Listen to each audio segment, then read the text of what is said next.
All right.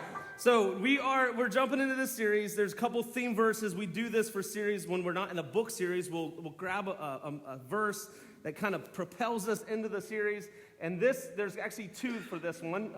The first one is from 2 Corinthians chapter 4, verse 16. It says, though outwardly we are wasting away, yet inwardly we are being renewed day by day. There's the key word that I want you to catch on to is day by day. So we're going to be talking about what it means to be in a relationship with God day by day.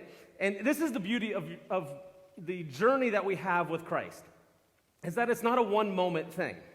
That's kind of a misnomer that we've taken on with the sinner's prayer, is that it's like this moment where we pray and then everything's good from there on out. It's not how it works. That's not how the Bible talks about it. It's a journey day by day that we grow in relationship with Him and that we continue in this relationship with Him. And it's just day by day, day by day, we are walking. Now, here's the one where I really want to dive into is Acts chapter 17, is that it says Paul, so this is speaking of Paul, it says he went to the synagogue to reason with the Jews and God-fearing Gentiles. So he went to synagogue. Now, for us, that would be the same as saying, hey, we went to church. So he would wake up for him, Saturday morning, for you, a Sunday morning, and he would have gone to church, and he would have gone there, and he would have had a conversation there about Jesus. This is what we're doing. We're having a conversation about Jesus. That's good. It's what we're supposed to be doing. He went to church, but it says that he then spoke daily. There's the word that we're looking for. In the public square to all who happen to be there. Now, this is where we get to have some fun, because he went, so day by day, every day, he would go to the public square. Now, what is the public square? For us, it would be going to Walmart, right? You can buy anything at Walmart, right? So the public square was where they would go, they would be able to purchase this. Now, this is also where Paul worked day by day. Now real quick, let me just kind of, this is not talking about a guy standing on the corner of Walmart, or being in the middle of Walmart, yelling at people about Jesus. Right? That's not what he's referencing here. He would have been in the context of working at Walmart and talking to the people that worked with him. So he goes down, he needs to buy leather to finish out the tents that he's building, or the sails that he's putting together. He would have gone into the place, got the sail, or got the leather, and as he was buying that stuff, he would have been having that conversation. And of course, the conversation would have led to Jesus, because that's what he's all about. That's everything he thinks about is all about Jesus. So conversation would have led to Jesus. It wouldn't have been, I hate to do this, because I think just this week, I saw a guy on the corner of Walmart. And as I saw him, I'm like, hey, this is exactly what I'm talking about. I actually got my camera out. And I videotaped, as I was driving by, him. And I rolled my window down. And I watched back what I was seeing. And I even did it twice. In both videos, this is what I heard. Jesus! Jesus! That was all. I'm on. I'm on. Yeah? What am I doing? Oh, I need to fix it. I got wardrobe people. See, that's true friendship right there. All you are not my friends. They're my friends, okay? They fixed my trunk. Okay? Thank you. Okay? Thank you, guys. What was I talking about? Okay, the guy. Okay. And here's the thing. I know that guy had a good heart. I know that he had good intentions. But I was trying to listen and couldn't hear anything. See, we many times we have to begin with the relationship and move somebody in the direction, day by day. It wasn't a one-time conversation. It was a conversation after another. He daily went to the marketplace and had that conversation in the public square. And this is where I want to talk about is through this series, Everyday Saints, is the focus is the faithfulness in the day-to-day. Because a lot of times, when we look at the scripture, we focus on the big name guys, the big heroes, the Moseses, the Davids, the pause, and we're like, man, I love those stories. You know, we have those stories where Moses is in the wilderness, he's taking care of his father-in-law's sheep, and he comes across a burning bush that doesn't actually burn. And he's like, wow, that's crazy. And he walks up to it, and as he's walking up to it, the bush begins to talk. That's crazy. Okay, so the bush begins to talk to him. And then what's even crazier is Moses begins to have a conversation with a talking bush. Okay? Nobody finds that as funny as me, I guess, but I find that hilarious. Like there's, you know when you're crazy. Everybody has conversations in their head, right? It's when you start having them out loud that you have to be worried. He's having a conversation with a bush, but that bush turns out to be God speaking to him. That is awesome. We all want that moment, right? We all want the moment. Let's get to Paul. Paul's on his way to Damascus to kill all the other, anybody that's following Jesus. He's on his way to kill him. And on his way, a light comes from heaven, knocks him off his horse, and begins to speak to him. That's awesome. We all want that moment, that big thing that happens. But many times when we look at those guys, we miss the day-to-day that makes those guys. This morning, I want to look at one that we're going to actually dive into the guy, we're going to look at who Moses. Doesn't happen unless we have these two individuals. So let's go to Exodus chapter 1. Exodus chapter 1. It is the very beginning, so we just finished Genesis. If you're in the Bible, you get Genesis, then Exodus. So Genesis is all about creation. We learn about a family. The main family is Abraham, Isaac, and Jacob. Exodus picks up there. In Exodus chapter 1, verse 1, we get a list of guys who are now in Egypt. But let me go to verse 5.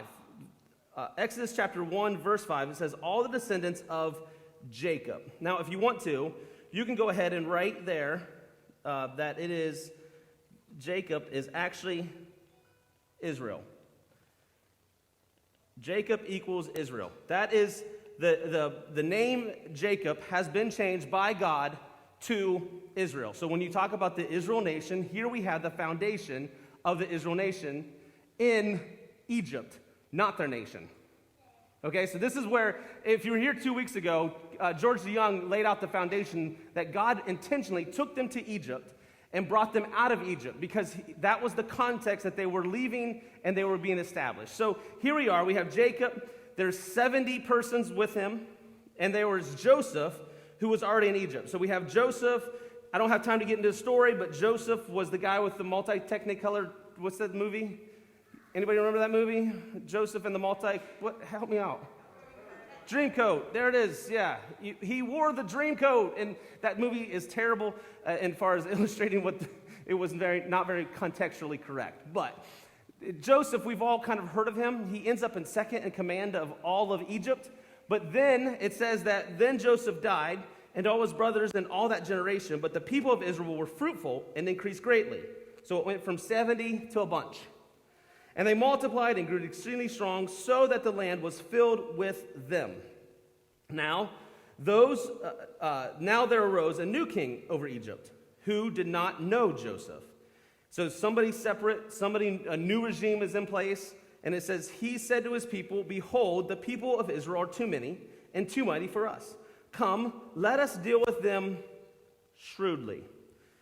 Let's deal shrewdly with them, lest they multiply, and if war breaks out, they join our enemies and fight against us and escape from the land. So he's saying, hey guys, here we go. We need to deal, this is Pharaoh. Pharaoh's saying, we cannot have these people keep growing, because if they keep growing, they're going to overtake us. So let's step in and stop it from happening. We need to deal with them shrewdly. Jumping down to verse 15, it says, then Pharaoh, the king of Egypt, gave this order to the Hebrew midwives, Shiphrah and Puah. Shiphrah and Puah. These are the two names that we're given here, Shiphrah and Puah, and this is who we're going to talk about this morning. How many of you recognize the name Shiphrah and Puah? Nobody? Good, because I went home to my kids and I said, hey guys, do you guys know who Shiphrah and Puah is? And they go, yeah, we know who they are. I was like, no, not Walt Disney characters. biblical individuals in the Bible. So it is not Timnah and Pumbaa. We're talking about Shiphrah and Puah. So this is what Pharaoh, the king of Egypt, says to them. He says, when you help the Hebrew women. So remember, he's dealing shrewdly with the nation of Israel. He says, when you help the Hebrew women as they give birth, watch as they deliver. If the baby is a boy, kill him. If it is a girl, let her live. Now, we don't know what his expectations are because he doesn't say how to kill them. But there must have been a moment where they were going from having a child, when the child's being born, that Pharaoh, who must not have been present for many births, says, as the child comes up, identify what the child is, and if the child is a girl, let it live, and if it's a boy, kill it. Now, I don't know if that meant to smother it, or if that meant to break them. I don't know. It's disgusting. It's tragic. It's something that just, for most of us, we sit there and we're like, how can anybody even go to that direction? But I want to point something out. Every time the enemy knows that something's about to take place, as soon as it happens, he goes after what? The defenseless. He goes after the defenseless. When Jesus is born, who does Herod go after? The defenseless. This is why it is so important as followers of Christ that we understand that we must step in the gap of the defenseless. It is our responsibility. Jeremiah, we just talked about it, says that you are being punished because you didn't stand in the gap of those who could not defend themselves. It is our responsibility. So he says, so kill the boys. Now, he doesn't tell anyone else. So most likely, Shiphrah and Puah are the head midwives. So they're the two in charge of all the other midwives, because we know the nation has grown, it's big, there's a bunch of people there. And they're most likely brought into before Pharaoh, and Pharaoh says to them, you let all the people under you know that if it's a boy, kill it. If it's a girl, let it live.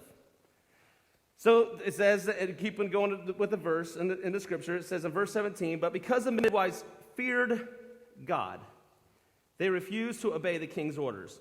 They allowed the boys to live too. So now, not obeying the king's orders meant one thing and one thing only: death.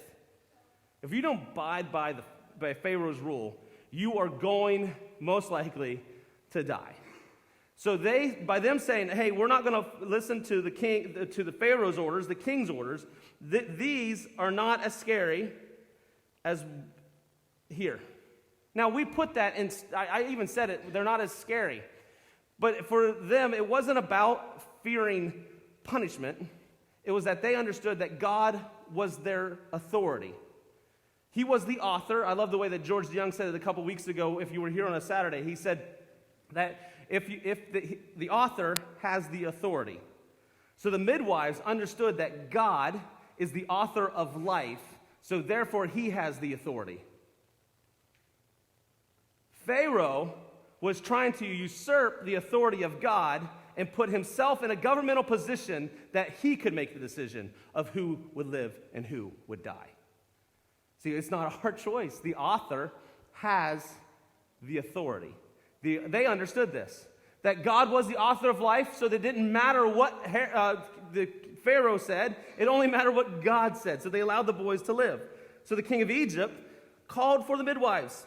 Why have you done this? He demanded. Why have you allowed the boys to live? Now, how long did it take Pharaoh to figure this out?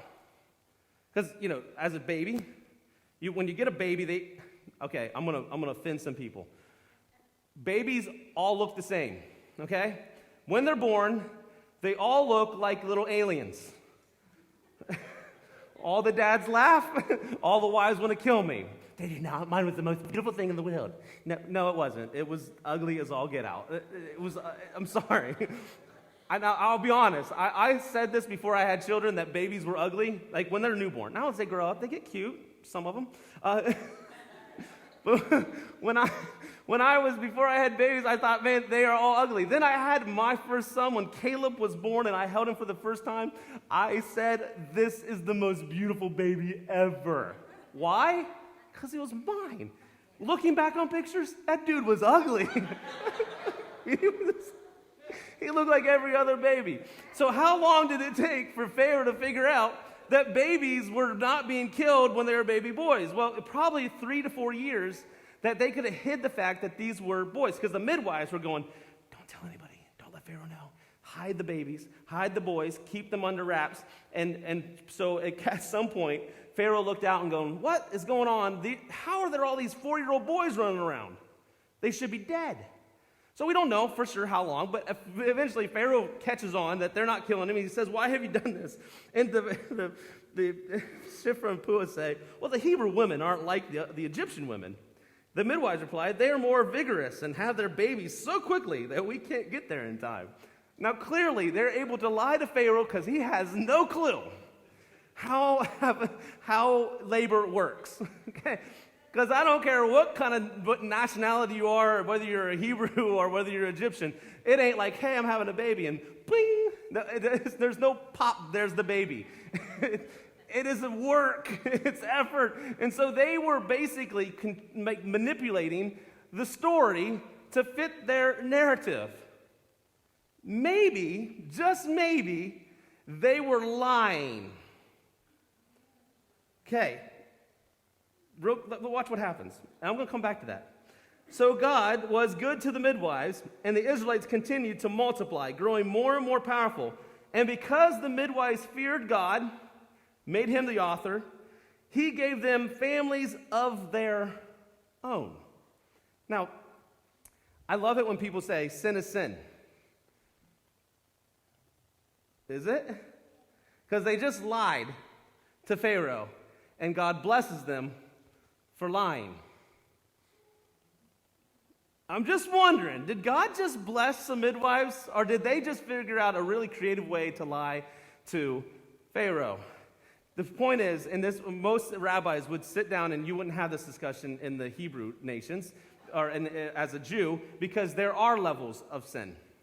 And because all the laws in the Old Testament, you can't keep them all. Because if you keep one, eventually you're going to break another by keeping one. Like circumcision happens on the 8th day. What happens if your 8th day happens to be on the Sabbath, where you're not supposed to be working? Which one is more important? See, just the little grains of thought for you. Have fun with that this week. But here we have 2 women who lie to Pharaoh, who say to him, hey, you're not the author. You're not the authority here. So somehow they convince him, and they live through this, and God ends up blessing them with their own kids. And I love that. God says, hey, Pharaoh, you want to stop people from having kids? Let me just give the ones who midwives probably weren't having children. That's why they were midwives. So he gives the midwives who can't have children. I love it. God's awesome. So then Pharaoh, the king of Egypt, gave this order to the Hebrew. Okay, sorry, I'm coming back. I want to come back to this. But let me give you what happens. The children are growing. Pharaoh decides, I'll have to take another route. I'll just send my army in, and boys are going to die. So they're going to take care of it. Now, the very next story is one that we all know. Moses is born, put into a basket, and sent down the Nile. And Pharaoh's daughter adopts a Hebrew boy. Love it. Anyway, we're not going to go there. We're going to stick to this story, Shiphrah and Puah.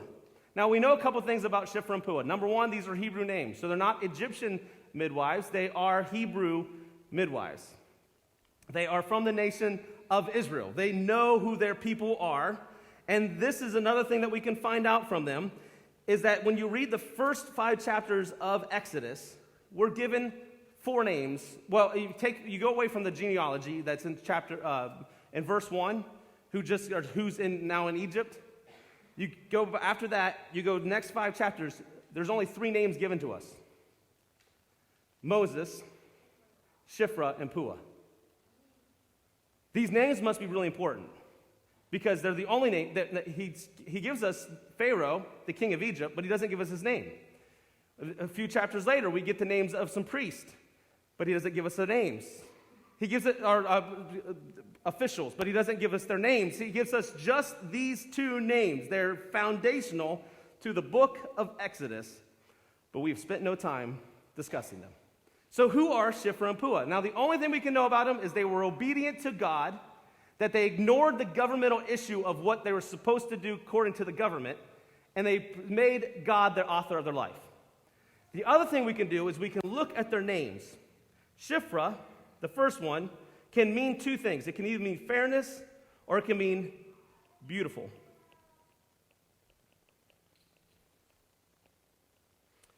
Puah can mean two things. It can either mean splendid or it can mean fragrance. Their names mean beautiful fragrance. Now, Moses, being a good Hebrew that he was, would have known that this would be something that would stand out. And he wanted to make sure that the beginning of the book, that these two names, beautiful fragrance, would stand out to us. Now, why does that matter? I'll tell you why it matters, because smell matters. Can I get an amen? Smell matters. Now, I might be just a little bit on the extreme of this. If anybody knows me well, I am extremely OCD about smells. I have to, I don't like bad smells. I don't want to be around them. In fact, if you didn't know this, maybe you've picked it up as you walked into this building, there is an authentic church smell. We have a distinct odor that we intentionally pump into this place.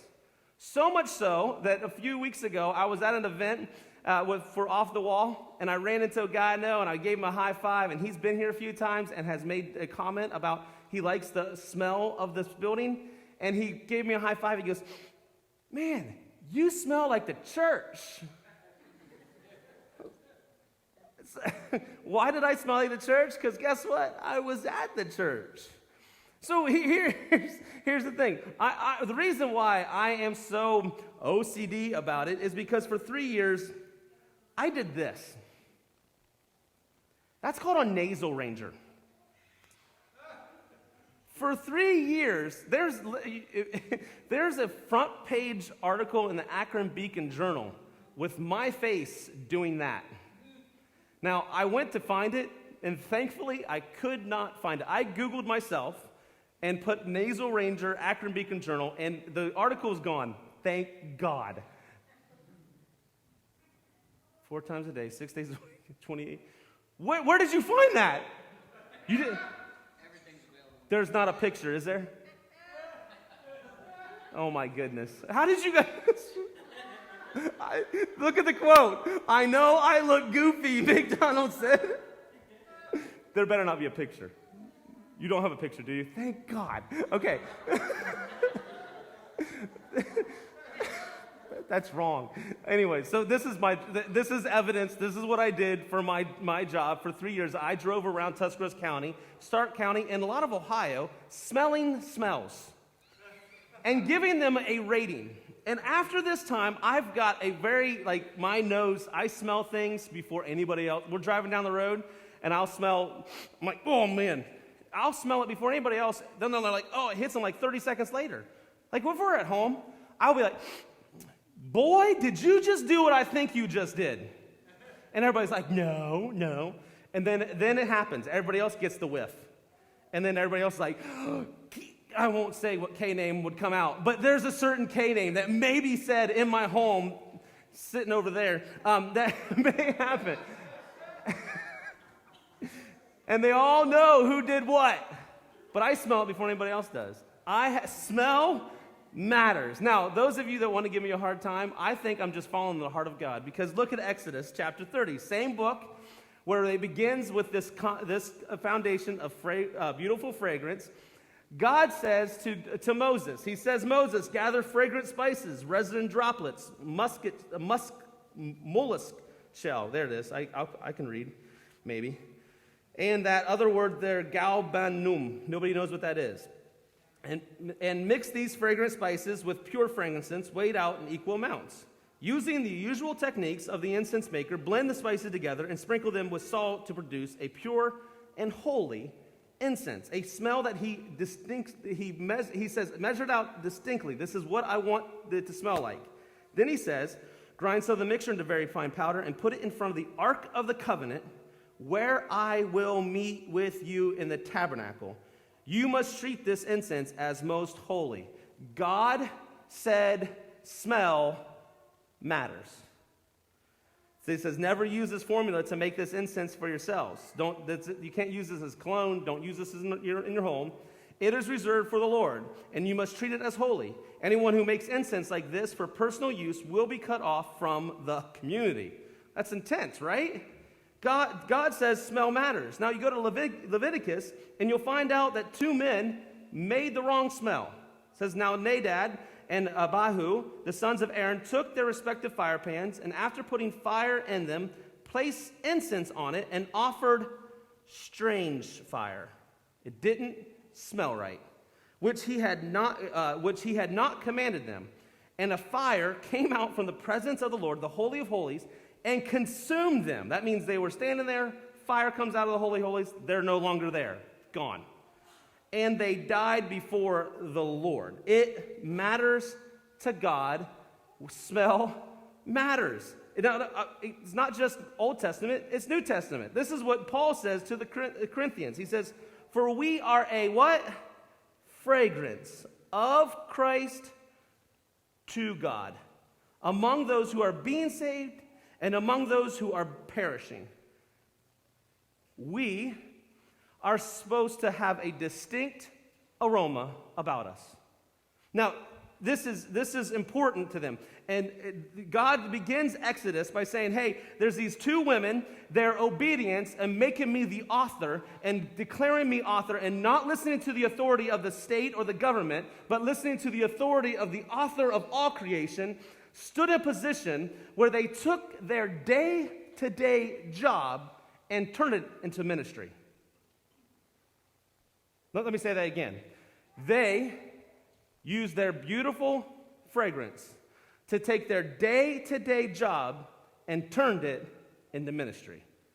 That is what this series is about, is that you would understand that the day-to-day life you live needs to be distinct. It needs to be set apart. It needs to be such a way when you show up to work, people say there's something different about you. There's a unique smell that cannot be anywhere else. It can't be, but it is only for God and for His glory. That's what this is about. So, let's answer this question. How do we smell good? Number one, just like anything we do with smell, notice the need. Notice the need. Now, for those of you that grew up in my generation of Saturday Night Live, how do you notice the need?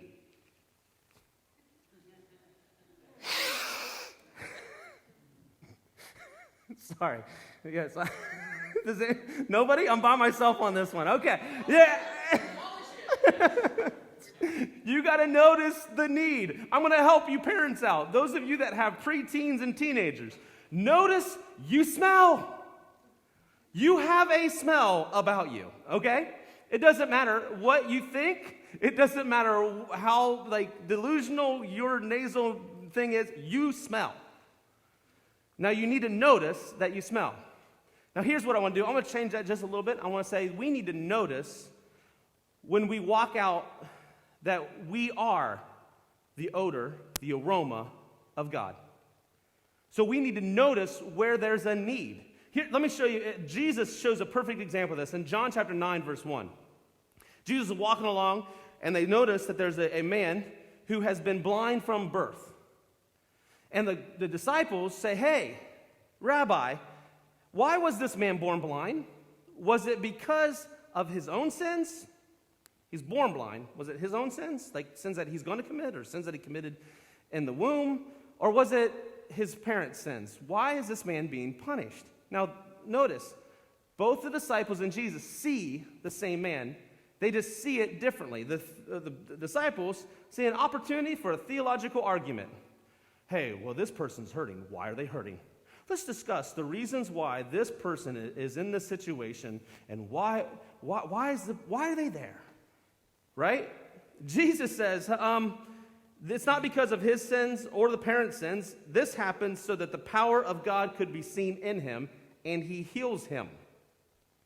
See, Jesus sees the hurt and addresses it and leads to healing. This is where we need to get to a place where we start seeing things differently, where we start seeing people the way that God sees them. We need to see people for their needs, not for their inconvenience. We need to see people for their potential, not their problems. We need to see people for their brokenness and the potential for healing, not just a weight on our lives. So we need to be able to, if we're going to smell good, we need to notice the need. The second thing is we need to notice and know the why. This is the why. Anytime I say why, it's because it's the motivation behind it. So when you go home and you've been working all day, you went and worked out, whatever it is, and you go and take a shower, why is that? Because you smell. And you want to get the dirt off of you. And and you feel so good coming out of the shower. But more importantly, we appreciate that you took a shower. The people around you, because your aroma is not just for you. The aroma of God isn't just for you. God loves when you walk out of here and you smell like him. When you walk out of his presence and your aroma is his aroma. God loves it. Why?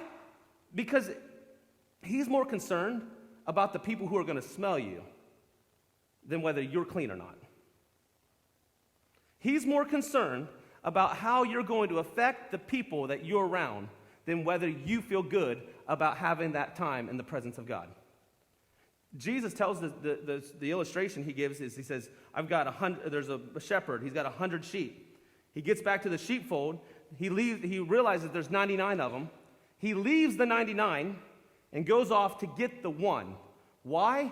Because the only way the one was going to get back to the sheepfold is if the shepherd went and got him. Jesus is going, hey, I love the fact of what you're doing on Sundays. I love it. It's great. I love the way you worship. Man, it's good. It is pleasing to him. When we lift him up, God says his presence is where we lift him up. That's good, and it's great, so keep it up. But even greater than that is the aroma that you take out into this world is even greater than that.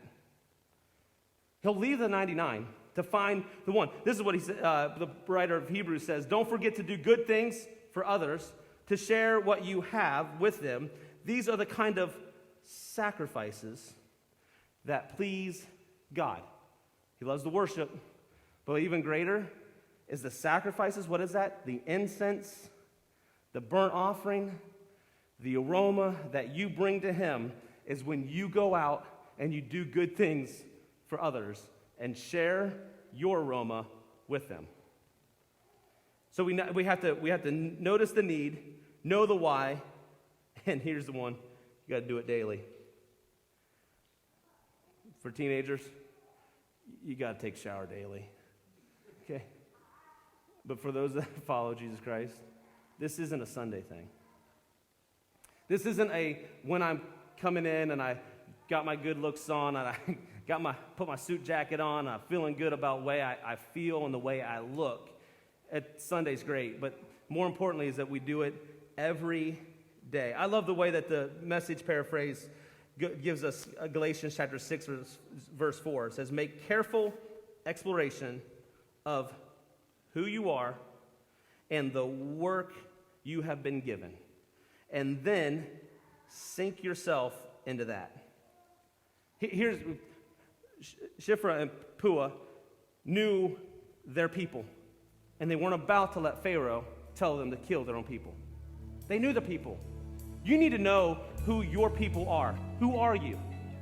See, you are in the family that you're in for a reason. That's your people. You're in the connect group you're in because that's your people. Know your people. And then know your place.